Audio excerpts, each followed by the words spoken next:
Yes and no.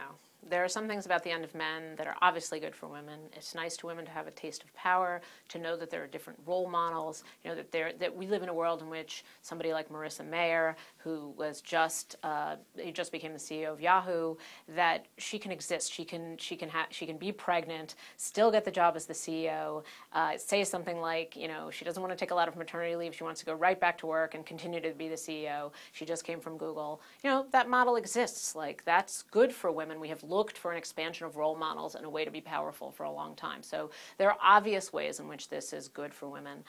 There are lots of ways in which it's disastrous for women at every level of society. I think people misunderstand this as a feminist argument, and it's not necessarily. It's just an observation on things that are unfolding and happening. It's not necessarily ideological. It's more observational. And so at the top, I think, college-educated women, what you have is increasing levels of unhappiness, and I think that's not something we can ignore. When women take on new roles in the public sphere, they don't tend to jettison the old roles. So even in couples that I interviewed where the woman is making 6 times as much as the man, she does not see the domestic sphere. She still feels it's her responsibility to take care of everything else, and so that's exhausting. And from the 70s, people have asked women if they're happier, and it turns out they're not happier when they have all these choices and all these new things to do.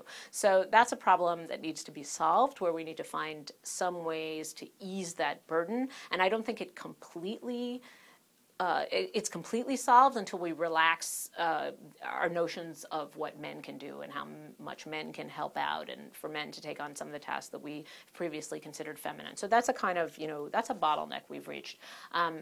Now, in terms of women who don't have college degrees or have some college degree, it's close to a disaster, I would say. I mean, it's in some levels they have greater independence, so that's great. I've heard sociologists say people have underestimated how much independence and freedom women have outside the context of marriage. So I'm talking about women who tend now not to get married, but who tend to have children on their own, and that's a really exploding phenomenon in America. So when people talk about marriage dying, marriage is not dying in the college-educated classes, because people are waiting longer to get married or they're dating in certain ways. Marriage is very alive and healthy, but in many ways we're a split society, and in other segments of society marriage is dying, and so women are left doing a lot of things entirely on their own, and that's not great. I mean, it's not great for women to be working, going to community college, raising kids alone. It's just a really hard life without that much help from the men. So I think that's unquestionably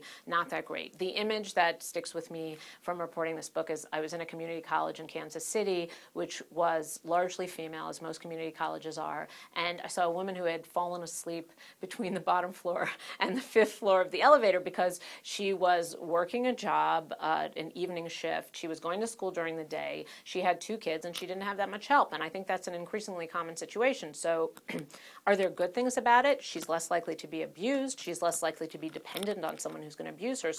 And she has a lot of independence and kind of empowerment and control over her life, so that's good. But the day-to-day circumstances are hard. So it's both.